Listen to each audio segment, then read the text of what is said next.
اشہد ان محمد رسول اللہ۔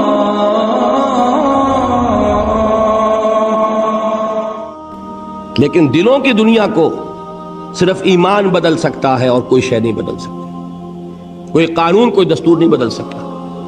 امریکہ میں جا کے دیکھ لیجئے، 200 برس ہو گئے ہیں اس چمڑی کی رنگت کے فرق کو ختم کرنے کی کوشش کرتے ہوئے، کیا کامیابی ہو سکی؟ جان لیجئے یہ بہت بڑا انقلابی نعرہ ہے۔ ہماری بڑی مجرمانہ غفلت رہی ہے کہ ہندوستان جیسی سرزمین میں ہم نے کم سے کم 600 برس تک تو پورے ہند پر حکومت کی ہے، لیکن ہم نے وہاں کے ان گرے پڑے طبقات کو بھی اسلام کی دعوت نہیں دی۔ اگر کوئی دعوت ان تک پہنچ گئی ہوتی، کوئی رکاوٹ تھی؟ ڈاکٹر امبیڈکر ایمان لانے کے لیے تیار تھا، انا دورائی ایمان لانے کے لیے تیار تھا، دی ہیرو آف تامل ناڈو۔ آپ سن کر حیران ہوں گے، رکا کس بات پر کہ آخری جھگڑا یہ ہو گیا کہ سنی بنوں کہ شیعہ بنوں۔ یہ ہے وہ چیز۔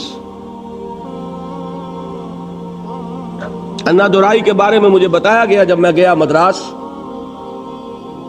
کہ میلاد کی کوئی محفل کہیں ہو رہی ہو وہ نہیں چھوڑتا تھا، اتنی محبت تھی اسے حضور کے ساتھ۔ اور انا دورائی کا تامل ناڈو میں وہی مقام ہے جو پورے ہندوستان میں گاندھی جی کا ہے۔ بہرحال ہماری غفلتیں ہیں، ہماری کوتاہیاں ہیں، ان کے نتائج ہم بھگت رہے ہیں۔ ہمارے شہنشاہوں نے ارب روپیہ اپنی بیوی کے لیے ایک مقبرہ تیار کرنے پہ لگایا ہے۔ ٹھیک ہے، دنیا کا 8واں 7واں عجوبہ تو تیار کر گیا، یہی روپیہ کہیں اگر اسلام کی تبلیغ میں لگا ہوتا، آپ سوچئے بر صغیر کا نقشہ کیا ہوتا۔ یہ کیا ہے انہوں نے۔ بہرحال یہ تو تازہ خواہی داشتن گرداغ ہائے سینہ را، گاہے گاہے باز خواہی قصہ پاری نہ را۔ یہ بات اس قبیل کی ہے، اس وقت اصل موضوع کی طرف آئی ہے۔ توحید کی ایک کرولری، انقلابی کرولری کیا ہے؟ انسانی مساوات۔ توحید کی دوسری کرولری انسانی حاکمیت کی نفی۔ انسان حاکم کہاں ہو سکتا ہے؟ سب محکوم ہے، حاکم اس میں بھی پھر ایکویلٹی آ گئی دوبارہ۔ تمیز بندہ و آقا فساد آدمیت ہے۔ کہاں کا حاکم، کہاں کا محکوم؟ کونوا عباد اللہ اخوانا، سب اللہ کے بندے بن جاؤ اور آپس میں بھائی بھائی بن جاؤ۔ حاکمیت خداوند، غیر اللہ کی حاکمیت شرک ہے، بغاوت ہے، فتنہ ہے، فساد۔ نمبر 3، ملکیت مطلقہ صرف اللہ کے لیے۔ کوئی کسی شے کا مالک مطلق نہیں ہے کہ جو چاہوں کروں میری شے۔ سمجھیے اس بات کو۔ جیسے حاکم مطلق اللہ، ویسے مجازن ہم کہہ دیتے ہیں فلاں شہر کا حاکم تھا، فلاں ملک کا حاکم تھا، یہ مجازی استعمال ہے۔ حقیقتاً حاکم صرف اللہ۔ اسی طرح مجازن کہہ دیتا ہوں میں کہ یہ میں اس کا مالک ہوں، ملکیت حقیقی صرف اللہ کی۔ للہ ما فی السماوات و ما فی الارض، آسمان اور زمین میں جو کچھ ہے اللہ کا ہے، تو کون سی چیز رہ گئی جو میری ہوئی؟ عجیب بات ہے، میں خود اس کا ہوں۔ میرا ہاتھ میرا نہیں کہ جو چاہوں اس سے کر گزروں، میری زبان میری نہیں کہ جو کچھ چاہوں اس سے کہہ دوں، میری آنکھیں میری نہیں ہے کہ جدھر چاہوں ان کو گھماتا پھراتا رہوں۔ ایک مرتبہ اگر اچانک نگاہ پڑ جائے نامحرم پر تو معاف ہوگی، دوسری مرتبہ گئی معافی نہیں ہے۔ حضور نے فرمایا، حضرت علی سے فرمایا کہ علی پہلی نگاہ جو پڑ جائے جس میں ارادے کو دخل نہیں ہوتا، صرف وہ ہے کہ جو معاف ہے۔ اب دوسری مرتبہ نگاہ جائے گی تو ارادے سے گئی. یہ اس آنکھ کا ناجائز استعمال ہے، تمہاری نہیں ہے، یہ اللہ کی امانت ہے. سیاست کے میدان میں حاکمیت کی بجائے خلافت، اور معاشیات کے میدان میں ملکیت کی بجائے امانت. این امانت چند روزہ نزدماس، در حقیقت مالک ہر شے خداس.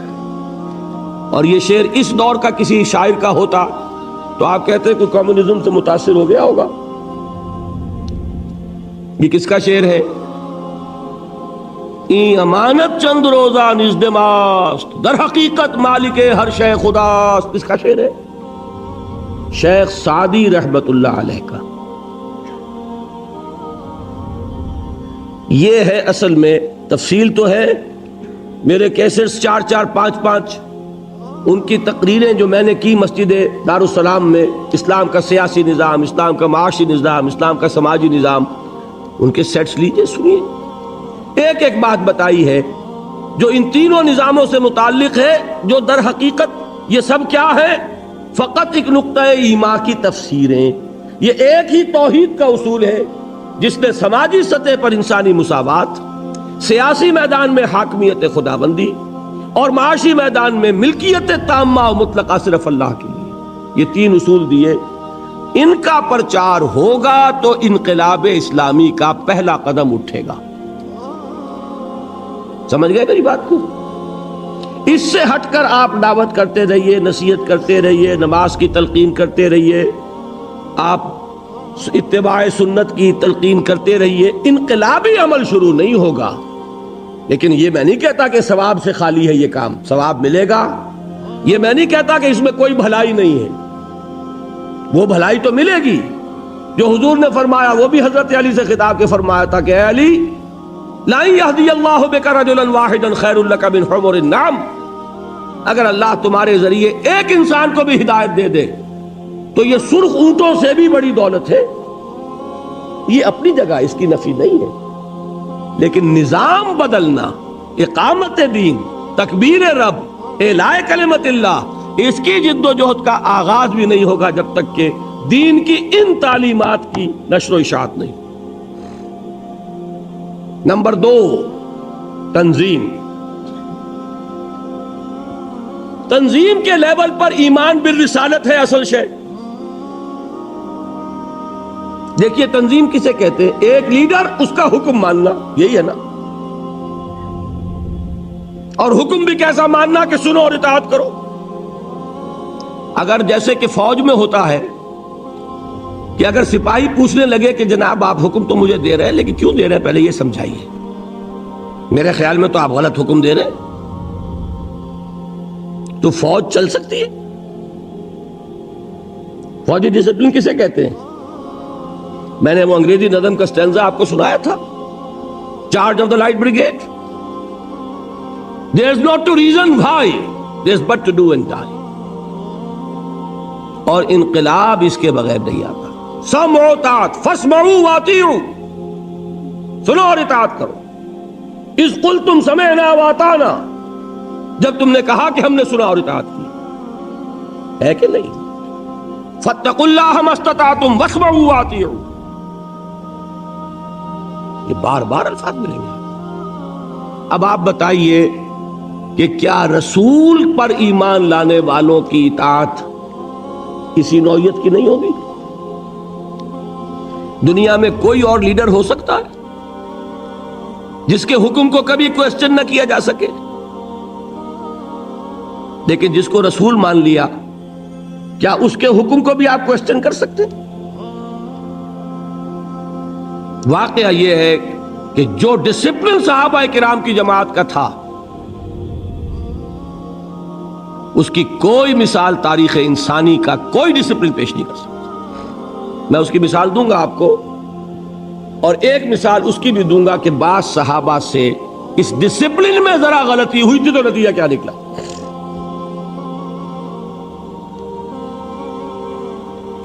لیکن یہ جان لیجئے کہ رسول ماننے کے بعد تو اب آپ چوں کر سکتے ہی نہیں نا. ما كان لمؤمن ولا مؤمنة اذا قضى الله ورسوله امرا ان يكون لهم الخيرة من امرهم. کسی مومن مرد اور مومن عورت کے لیے یہ ممکن ہی نہیں ہے کہ جب اللہ اور اس کے رسول کی طرف سے کسی بات کا فیصلہ ہو جائے تو پھر وہ یہ سوچیں کہ ہمیں بھی کوئی اختیار ہے کہ نہیں، ہے کہ نہیں. لیکن اس میں ایک بات سمجھ لیجئے، آئندہ کے لیے میں نے آپ کو بتایا حضور نے انقلاب برپا کیا عرب میں. عالمی انقلاب کی ذمہ داری کس کے حوالے کی؟ امت کے. خلافت راشدہ میں صحابہ نے اس کو پورا کیا. عالمی سطح تک پہنچنے سے پہلے ایک یہودی سازش نے انٹرنل سیبوٹاج کر دیا، بعد قدم رک گئے، اس کے بعد سے پسپائی شروع ہو گئی.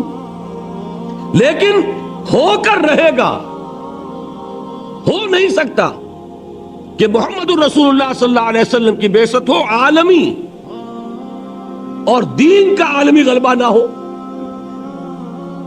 یہ ممکن نہیں ہے، ہو کر رہے گا. اچھا اب جو کریں گے کیا کوئی رسول ہوگا؟ چلیے اہل تشیع کے لیے تو پھر بھی کچھ ہے ذہن میں کہ کوئی امام معصوم ہوگا. ہم تو اس کے بھی قائل نہیں. ہم نہ امامت معصومہ کے پہلے قائل نہ آئندہ قائل. ہم حضرت ابوبکر کو امام معصوم نہیں سمجھتے، یا سمجھتے ہو؟ تو اب آپ بتائیے پھر کیا ہوگا؟ اس کے لیے محمد الرسول اللہ صلی اللہ علیہ وسلم نے اپنی سنت چھوڑی، سنت بیعت. بیعت صرف نبی کی نہیں ہوتی، بیعت تو کسی کی بھی ہو سکتی. بیعت عقبہ اولا، بیعت عقبہ ثانیہ، بیعت رضوان، بیعت جہاد. نحن الذین بایعوا محمدا علی الجہاد ما بقینا ابدا. 1400 افراد سے بیعت لے رہے ہیں حدیبیہ کے موقع پر، حالانکہ وہ 1400 افراد تو مرنے مارنے پر تلے ہوئے، انہیں تو وہ صلح پسند نہیں آ رہی. تو بیعت کی کیا ضرورت تھی؟ بیعت علی الموت، بیعت علی اللہ نفر، صرف اس لیے کہ آئندہ والوں کے لیے ایک رہنمائی ہو جائے کہ جب بھی کبھی اقامت دین کے لیے جماعت قائم ہوگی وہ بیعت کی بنیاد پر ہوگی. البتہ ایک فرق کے ساتھ، رسول کی بیعت تھی مطلق، جو حکم دیں گے مانیں گے. رسول کے بعد جس کی بھی بیعت ہوگی وہ مقید ہوگی، معروف میں جو حکم دے. کتاب و سنت کے خلاف حکم دیں گے تو نہیں مانیں گے. مطلق وہ اس لیے تھی کہ وہ خود ہی تو ہے معیار حق، وہی تو بتائیں گے تو معلوم ہوگا کہ یہ جائز ہے، وہی بتائیں گے تو معلوم ہوگا یہ ناجائز ہے. لہذا ان کی اطاعت جو تھی صلی اللہ علیہ وسلم وہ اس میں انکنڈیشنل تھی، نو کنڈیشنز نو لیمیٹیشنز. لیکن اب جس کی بھی ہوگی کنڈیشنل ہوگی، لمیٹڈ ہوگی. اس کو کہتے ہیں سمع و طاعت فی المعروف. صرف میں نے ایک اصول واضح کر دیا. اب آگے چلیے تیسری چیز، تربیت. اس میں نوٹ کیجئے کہ تربیت محمدی صلی اللہ علیہ وسلم اس کا اصل تعلق ہے ایمان بالآخرہ سے. جتنا یقین آخرت کا ہوگا اتنا عمل درست ہوگا. یہ میں بیان کر چکا ہوں کہ نہیں؟ علمی نظری اعتبار سے اصل ایمان ایمان باللہ، قانونی اعتبار سے اصل ایمان ایمان بالرسالت، اور عملی اور اخلاقی اعتبار سے اصل ایمان ایمان بالآخرہ، یقین آخرت. اور نمبر 2 یہ تربیت ہے اصل میں، جس کے لیے نماز ہے، جس کے لیے روزہ ہے، جس کے لیے قیام اللیل ہے، جس کے لیے راتوں کو کھڑے رہ کر قرآن کو اپنے اندر اتارنا ہے. یا ایھا المزمل قم اللیل الا قلیلا نصفہ او انقص منہ قلیلا او زد علیہ ورتل القرآن ترتیلا. اور آخر میں کیا فرمایا؟ ان ربک یعلم انک تقوم ادنی من ثلثی اللیل ونصفہ وثلثہ وطائفۃ من الذین معک. یہاں آئی وہ چیز، اس لیے کہ اسلامی انقلاب کے لیے اسلامی سیرت درکار ہوگی. اگر یہ نہیں ہے تو فساد برپا کیا جا سکتا ہے، اسلام کو قائم نہیں کیا جا سکتا۔ کسی کی ٹانگ گھسیٹی جا سکتی ہے، ہم نے 2 دفعہ گھسیٹی پاکستان میں، ایوب خان کی گھسیٹی کہ نہیں گھسیٹی، لیکن اس کی گھسیٹی تو نتیجہ کیا نکلا؟ شامت اعمال ما صورت بھٹو گرفت، ہوا کہ نہیں؟ پھر بھٹو کی گھسیٹی تو اب ماشاء اللہ آ گیا۔ یہ کیوں؟ اس لیے کہ طریقہ محمد کا نہیں ہے صلی اللہ علیہ وسلم۔ جلوس نکل رہے ہیں نظام مصطفیٰ کے، اور نمازیں غائب ہو رہی ہیں، عصر کی بھی مغرب کی بھی، جلسے ہو رہے ہیں، لیڈر لوگ اٹھ کر داعش پر سے جا کے اپنی نماز پڑھ کے آ گئے ہیں۔ یہ خیال نہیں کہ یہ جو 20,000 آدمی سامنے بیٹھا ہوا ہے، نماز اس پر بھی فرض ہے کہ نہیں؟ نماز جیسے ستون کو گرا کر دین کو قائم کیا جائے گا۔ الصلاۃ عماد الدین، اور گھیراؤ ہو رہا ہے اور جلاؤ ہو رہا ہے اور کاریں جلائی جا رہی ہے اور شیشے توڑے جا رہے ہیں اور اسٹریٹ لائٹس توڑی جا رہی ہیں۔ یہ طریقے تو کمیونسٹوں کے ہیں بھائی، اس سے انقلاب محمدی آ جائے گا۔ بے گناہ بسیں جلائی جا رہی ہیں، کوئی گناہ ہے ان کا؟ مسافروں کو تکلیف پہنچائی جا رہی، وہ آپ کو کوس رہے ہوں گے دل میں یا دعائیں دے رہے ہوں گے؟ جنہیں بنس روڈ پہ اتار کے کھڑا کر دیا، پتہ نہیں کتنی مشکل سے بس میں جگہ لی ہوگی انہوں نے۔ کتنے لوگ تو الٹی جانب سفر کرتے تب کہیں جا کر ٹاور سے بیٹھتے بیچارے، اور ان کو اتار کے اور بس کو آگ لگا دی۔ بچے گھروں میں بیٹھے ہوئے منتظر ہوں گے، ادھر وہ گالیاں دے رہے ہوں گے، ادھر وہ جو کھڑے ہیں یہاں پر جنہیں اب کوئی امکان نظر نہیں آتا کہ کوئی سواری مل جائے۔ یہ طریقے نہیں ہیں انقلاب محمدی کے، یہ ہم نے دوسروں سے مستعار لیے۔ ہم نے سمجھا کہ ان کو کامیابی اس سے ہو گئی، شاید ہم بھی یہی ہتھ کنڈے استعمال کریں تو کامیابی ہو جائے۔ جان لیجئے اگر تو کام وہ کرنا ہے جو کیا تھا محمد الرسول اللہ صلی اللہ علیہ وسلم نے، تو طریقہ بھی وہی اختیار کرنا ہوگا جو اختیار فرمایا تھا محمد الرسول اللہ صلی اللہ علیہ وسلم۔ تربیت، اقبال کہتا ہے نا کہ خام ہے جب تک تو ہے مٹی کا ہی کمبار، تو پختہ ہو جائے تو ہے شمشیر بے زنہار۔ پختہ ہو نا، اس پختگی میں وہ ہے عبادات بھی ہے، روزہ بھی ہے، نماز بھی ہے، تلاوت بھی ہے، تہجد بھی ہے، جس کا کہ یوں سمجھیے کہ اس کی ریپرزنٹیشن جو ہے وہ کیا ہے؟ دشمنوں کے جاسوسوں نے خلافت راشدہ کے دوران جو اسلامی لشکر تھا اس کے بارے میں جو رپورٹ دی وہ کیا تھی؟ ہم فرسان بالنہار و رہبان باللیل۔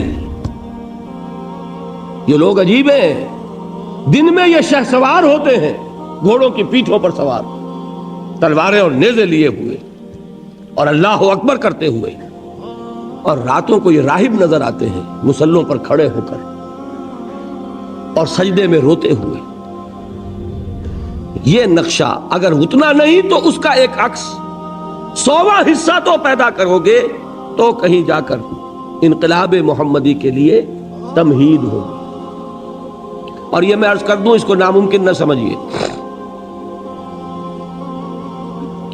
پچھلی صدی آج چونکہ ذکر آ گیا تھا، کل 100 کتنے سال ہوئے؟ 1830 میں شہادت ہوئی بالا کوٹ کی، 155 برس، 5 برس کا پورا معاملہ تھا ہجرت سے لے کر شہادت تک، تو کل 150 برس پہلے، یوں سمجھیے 160 برس پہلے، وہ عظیم تحریک بر صغیر پاک و ہند میں تحریک شہیدین، اس کے افراد، ان مجاہدین کی سیرتوں کے بارے میں وہی گواہی دی دنیا نے جو صحابہ کرام کے بارے میں گواہی دی۔ صحابہ کرام کا لشکر جب داخل ہوا ہے بیت المقدس میں، تو عیسائیوں نے اپنا سارا نسوانی حسن مڈیروں پر جمع کر دیا تھا کہ مسلمان گزرے، ہماری تلواریں اور ہمارے تیر تو ان کو مغلوب نہیں کر سکے، شاید کہ یہ نگاہوں کے تیر انہیں گھائل کر دیں۔ لیکن کیا آتا ہے، پورا لشکر زمین پر نظریں گاڑے ہوئے ایسے گزر گیا کہ کسی نے اٹھا کر نہیں دیکھا نظر کہ کون ہے اوپر۔ اور بعین ہی یہی گواہی ملی ہے مجاہدین کے بارے میں۔ ہزارہ کے علاقے میں جو گجر قوم آباد ہے، نہایت حسین و جمیل، خواتین نہایت حسین و جمیل، وہ آپس میں باتیں کرتی تھیں کہ یہ لوگ معلوم ہوتا ہے کہ شاید نامرد ہیں کہ انہوں نے کبھی ہماری طرف نگاہ اٹھا کے نہیں دیکھی۔ دور صحابہ کرام کا ایک نقشہ، یہ بھی بر صغیر پاک و ہند کی بہت بڑی سعادت ہے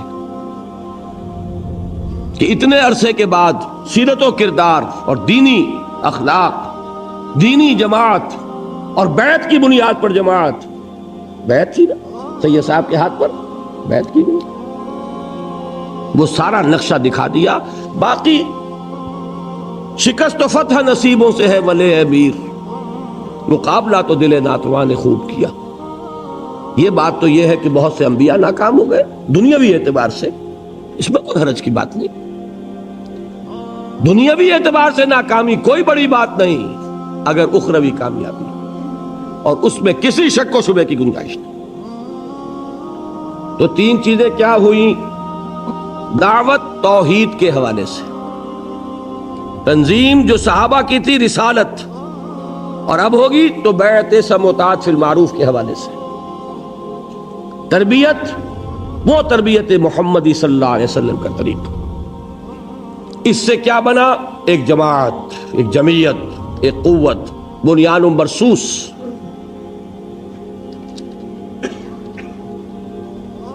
اس کے ساتھ چوتھا عمل چلا ہے، وہ بھی مکی دور میں۔ اس پورے عرصے میں 12 برس میں کیا حکم تھا مسلمانوں کو؟ کفو ایدیکم۔ قانون تو شریعت کا ہمیشہ سے یہ ہے، بدلے کا، قصاص کا ہے، دانت کے بدلے دانت اور کان کے بدلے کان ہے کہ نہیں؟ لیکن اس عمل، انقلابی عمل میں، اقامت جدوجہد میں وہ قانون نہیں چلے گا۔ اس دور میں جب دین غالب آ جائے گا، اسلامی ریاست قائم ہو جائے گی، تو وہ قانون نافذ ہوگا۔ اس میں کیا ہے؟ مارے کھاؤ، ہاتھ نہ اٹھاؤ، ٹکڑے اڑا دیے جائیں تمہارے، تب بھی تم کوئی کارروائی نہیں کر سکتے۔ میں عرض کرنا چاہتا ہوں، گاندھی کا یہ اعتراف ہے کہ میں نے عدم تشدد حضرت مسیح اور حضرت محمد سے سیکھا، اور واقعہ یہ ہے کہ اگر کانگریس کی موومنٹ ابتدا ہی سے تشدد پہ اتر آتی تو ختم کر دی۔ چورا چوری کا ایک واقعہ ہو گیا تھا، ایک جلوس نے بہار میں، یہ جگہ ہے، تھانہ ہے، تھانے کے اوپر حملہ کر دیا۔ گاندھی نے پوری موومنٹ کال آف کر دی۔ If you can't remain peaceful, if you can't obey my command, well, I can't take the responsibility of leading you. اور ایک بات میں اور بتا دوں آپ کو، سکھوں کی ایک تحریک تو آج کل چل رہی ہے، اس تحریک کی بدقسمتی ہے یہ کہ یہ ابتدا ہی سے وائلنٹ ہو گئی۔ اس کا کتنا بڑا نقصان ہوا ہے اس کا سب کو اندازہ ہے کہ ٹھیک ہے، قوم ہے، اس کی جان ہے، وہ ابھی قربانیاں دے رہی ہے، لیکن یہ کہ جو کچھ جتنی قیمت وہ دے چکی ہے اس کے حوالے سے کامیابی جو ہے کہیں بھی آس پاس نہیں۔ انہی سکھوں کی ایک تحریک چلی تھی 30s میں، عجیب تحریک تھی وہ، آپ سنیں گے۔ اب ہماری یہ تاریخ ہے لیکن ہم واقف نہیں، شاید آپ کو ہنسی آئے۔ سکھوں کے گردواروں کے ساتھ جو زمینیں وقف تھیں ان پر قبضہ ہندوؤں کا تھا۔ چونکہ برطانوی حکومت نے سکھوں کو علیحدہ مذہب نہیں مانا تھا، لہذا